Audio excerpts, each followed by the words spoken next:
SLC വരെയുള്ള സമയത്ത് ആ, ഞാൻ കണ്ടിട്ടുള്ള സിനിമകളെന്ന് പറയുന്നത് നമുക്കൊരു കൈവിരലിൽ ഒതുക്കി തീർക്കാം.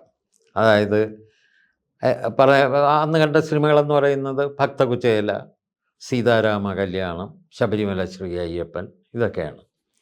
കാരണം സിനിമ കാണാൻ അനുവാദം ഉണ്ടായിരുന്നില്ല. സിനിമ കാണുന്നത് വളരെ ചീത്ത പ്രവൃത്തിയായിട്ടാണ് അന്ന് വീട്ടിൽ. അച്ഛൻ മാത്രമല്ല, അമ്മയ്ക്ക് മറ്റുള്ളവർക്കും അത് തന്നെയായിരുന്നു ചിന്ത. അതുകൊണ്ട് വീട്ടിൽ നിന്ന് അങ്ങനെ സിനിമയ്ക്ക് പോവില്ല. പോവുകയാണെങ്കിൽ ഇതുപോലെ ഏതെങ്കിലും പുണ്യപുരാണ ചിത്രം വരുമ്പം പോകും.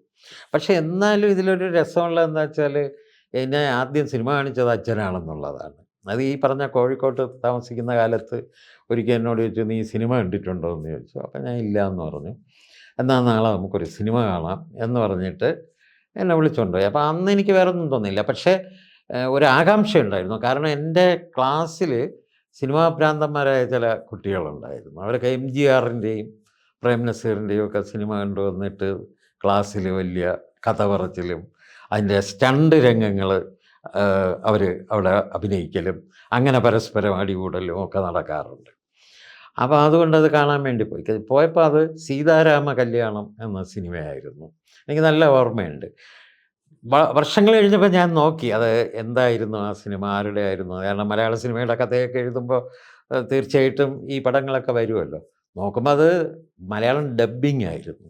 അതൊരു തെലുങ്ക് സിനിമ മലയാളത്തിൽ ഡബ്ബ് ചെയ്തതായിരുന്നു, സീതാരാമ കല്യാണം. പക്ഷേ അത് കഴിഞ്ഞ് ഒരാഴ്ച കഴിയുമ്പം തന്നെ രണ്ടാമത്തെ സിനിമയ്ക്കും അച്ഛൻ കൊണ്ടുപോയി. ആ രണ്ടാമത്തെ സിനിമയ്ക്ക് പോയെന്ന് വെച്ചാൽ അത് വളരെ വിശേഷമായിരുന്നു.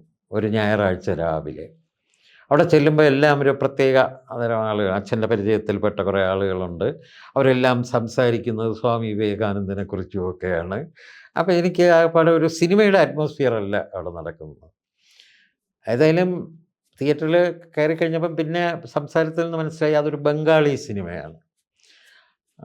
ആ സിനിമ കണ്ടു. സ്വാമി വിവേകാനന്ദനെക്കുറിച്ചുള്ള സിനിമ എന്ന് പറഞ്ഞാണല്ലോ ഇവരെല്ലാം വരുന്നത്. അപ്പം അങ്ങനെ ഞാൻ കണ്ട രണ്ടാമത്തെ സിനിമ ബംഗാളി സിനിമയാണ്. പക്ഷേ ഇതും കാലങ്ങൾക്ക് ശേഷം ഞാനിത് റെഫർ ചെയ്ത് നോക്കുമ്പോൾ ഞാൻ കണ്ട സിനിമ ഭഗിനി നിവേദിത എന്ന സിനിമയായിരുന്നു.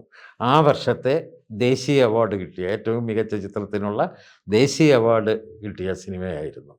അതുകൊണ്ടാണ് അതിൻ്റെ സ്പെഷ്യൽ ഷോ ഈ കോഴിക്കോട്ടും പ്രദർശിപ്പിച്ചത്.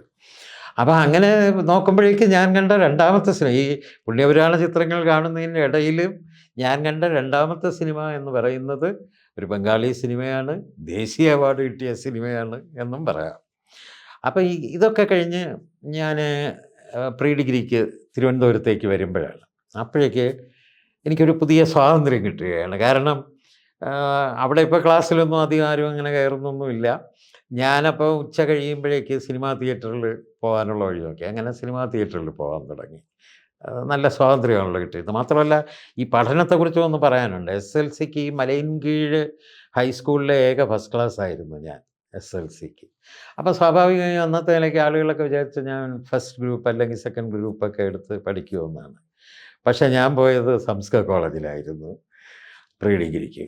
അത് എനിക്ക് വട്ടാണെന്നാണ് നാട്ടുകാരൊക്കെ പറഞ്ഞത്. കാരണം സംസ്കൃത കോളേജിൽ മിക്കവാറും മാർക്ക് കുറഞ്ഞ ആളുകളൊക്കെയാണ് എത്താറുള്ളത് എന്നുള്ളതാണ്. പക്ഷേ എനിക്ക് വ്യക്തമായ ഉദ്ദേശം ഉണ്ടായിരുന്നു. ഞാൻ പറഞ്ഞല്ലോ, അന്ന് സാഹിത്യം മാത്രമായിരുന്നു എൻ്റെ ലക്ഷ്യം. അപ്പോൾ എൻ്റെ ഭാഷ കൂടുതൽ മികച്ചതാക്കണം എന്നുള്ള ഒരു ആഗ്രഹം കൊണ്ടാണ് ഞാൻ ഈ സംസ്കൃതം പഠിക്കാനായിട്ട് പോകുന്നത്. അപ്പം സംസ്കൃതം അറിഞ്ഞിരുന്നാൽ മലയാളത്തിനത് കൂടുതൽ ഗുണം ചെയ്യുമല്ലോ എന്നുള്ള ഒരു ചിന്തയാണ് ഉണ്ടായിരുന്നത്. പക്ഷേ 2 വർഷം കഴിഞ്ഞപ്പോഴേക്ക് അവിടുത്തെ പഠനം എന്നെ വല്ലാതെ ബോറടിപ്പിച്ചു. അതുകൊണ്ടാണ് ഈ സിനിമാ തിയേറ്ററിൽ പോയതും അധിക സമയവും പബ്ലിക് ലൈബ്രറിയിൽ ചിലവഴിച്ചതുമൊക്കെ. അത് കാരണം പ്രീ ഡിഗ്രി കഴിഞ്ഞപ്പോൾ ഞാൻ അവിടെ നിന്ന് മാറി യൂണിവേഴ്സിറ്റി കോളേജിലേക്ക് മലയാളം ഐച്ഛികമായെടുത്ത് മാറുകയാണ് ചെയ്തത്.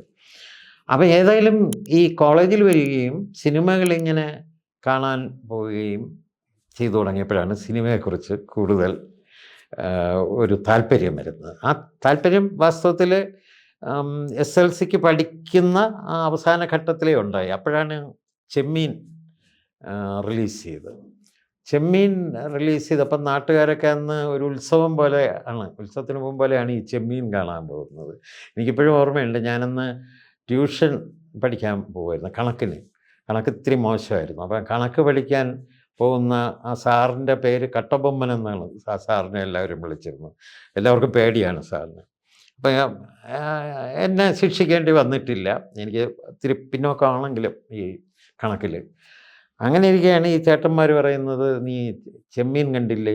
ചെമ്മീനൊന്ന് കാണണ്ടേ?" എന്നൊക്കെ. അപ്പോൾ അമ്മയോട് പറഞ്ഞപ്പോൾ അമ്മയും പറഞ്ഞു, "എന്നാൽ പൊയ്ക്കോ" എന്ന് പറഞ്ഞു. കാരണം അത്രയേറെ പ്രശസ്തി അന്ന് അതിനുണ്ടായിരുന്നത് കൊണ്ട്. അങ്ങനെ അവരുടെ കൂടെ ഞാൻ ചെമ്മീൻ കാണാൻ പോയി. അപ്പോൾ അന്ന് ആ ട്യൂഷന് പോകാൻ പറ്റിയില്ല. അപ്പോൾ പിറ്റേന്ന് ഞാൻ ഈ ക്ലാസ്സിന് ചെല്ലുമ്പം സാർ എന്നോട് ചോദിച്ചത്, "നീ എവിടെ ചെമ്മീൻ കാണാൻ പോയോ?" എന്നാണ്.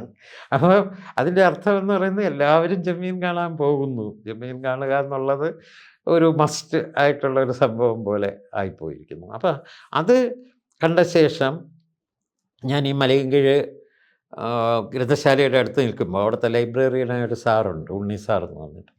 അദ്ദേഹവും ചിലരും കൂടെ വലിയ ഒരു ആർഗ്യുമെൻ്റ് നടക്കുന്നു. ഞാൻ ശ്രദ്ധിച്ചപ്പം ചെമ്മീൻ എന്ന സിനിമയെക്കുറിച്ചാണ്. ഈ സാറിന് ചെമ്മീൻ അത്ര ഇഷ്ടപ്പെട്ടില്ല. അപ്പം ചെമ്മീനിലെ ചില കുഴപ്പങ്ങളൊക്കെ അദ്ദേഹം പറയുകയാണ്. അതിലെ ഉദയമുണ്ട്, അത് നിങ്ങൾ കർണനിലെ സൂര്യോദയം ഒന്ന് കണ്ടു നോക്കൂ, അതെത്ര മനോഹരമായിരിക്കുന്നു, അത് വെച്ച് നോക്കുമ്പോൾ ഇത് ഒട്ടും ഭംഗിയില്ല എന്നൊക്കെ പറയുകയാണ്. അപ്പം എനിക്ക് മനസ്സിലായി എന്തിനെക്കുറിച്ചും നമുക്ക് നമ്മുടെ അഭിപ്രായം തുറന്നു പറയുന്നതിൽ ഒരു കുഴപ്പമില്ല എന്ന്. ഒരു പക്ഷേ നിരൂപണത്തെക്കുറിച്ച് ഉള്ള ഒരു ചിന്ത ആദ്യം വരുന്നത് അപ്പോഴാണ്. പക്ഷേ ഇത് കഴിഞ്ഞ് ഈ പല മലയാള പടങ്ങളൊക്കെ കണ്ട് തുടങ്ങിയ സമയത്ത് തന്നെ, സിനിമ ഇങ്ങനെ ശ്രദ്ധിക്കാൻ തുടങ്ങിയ സമയത്ത് തന്നെ ഞാൻ പകൽ പലപ്പോഴും ക്ലാസ് കട്ട് ചെയ്ത് പബ്ലിക് ലൈബ്രറിയിൽ പോകും. അവിടെ പോയിട്ട് ഈ സിനിമയെക്കുറിച്ചുള്ള എന്തെങ്കിലും പുസ്തകം ഉണ്ടോ എന്ന് തിരക്കി. അങ്ങനെ തിരക്കി നോക്കുമ്പോൾ ചില പുസ്തകങ്ങളുണ്ടായിരുന്നു. അതൊക്കെ എടുത്ത് വായിക്കും. ഒരു ഫിലിം ഹിസ്റ്ററിയൊക്കെ ഉണ്ടായിരുന്നു. അത് ഒരു പുസ്തകം, അന്നത്തെ എൻ്റെ ഡി ക്ലാസ് മെമ്പർഷിപ്പാണ്, COD അങ്ങനെ എന്തോ. അപ്പോൾ ഒറ്റ പുസ്തകം ഇട്ടു, ആ പുസ്തകം എടുത്ത് വായിക്കും. കുറേ അവിടെ ഇരുന്ന് വായിക്കും. അങ്ങനെ കുറേ സിനിമകൾ, ക്ലാസിക്കുകളെ കുറിച്ചൊക്കെ മനസ്സിലായി. അപ്പം നേതി എന്ന് പറയുമ്പോൾ ഇതല്ല ഞാൻ കാണുന്നതല്ല സിനിമ എന്ന ഒരു തോന്നൽ എനിക്ക് വന്നു. അങ്ങനെ മലയാള സിനിമ വിട്ട് തമിഴ് സിനിമ കാണാൻ പോയി. അപ്പം അതുമല്ല. ഹിന്ദി സിനിമ കാണാൻ പോയി, അതും അല്ല. പിന്നെ ഇംഗ്ലീഷ് സിനിമയിൽ ചിലതൊക്കെ, ഇപ്പം സൗണ്ട് ഓഫ് മ്യൂസിക്, അത് വല്ലാതെ ഇഷ്ടപ്പെട്ട അക്കാലത്തെ ഒരു സിനിമയാണ്. ഇതും കഴിഞ്ഞ് പ്രീ ഡിഗ്രി കാലം കഴിയുന്നതോടുകൂടിയാണ് ശരിക്കും സത്യജിത്ത് റായ് സിനിമ കാണാനും ഒക്കെ കഴിയുന്നത്. അതോടെ എൻ്റെ ഒരു ആസ്വാദന രീതിയും മാറി. സിനിമകൾ പിന്നെ കുറച്ചുകൂടെ അത് സെലക്റ്റീവ് ആകാൻ കഴിഞ്ഞു. എല്ലാം കണ്ടാലും അതിൻ്റെ ഗുണദോഷ നിർണ്ണയം നടത്തുക എന്നുള്ളത് ഒരു സ്വഭാവമായി.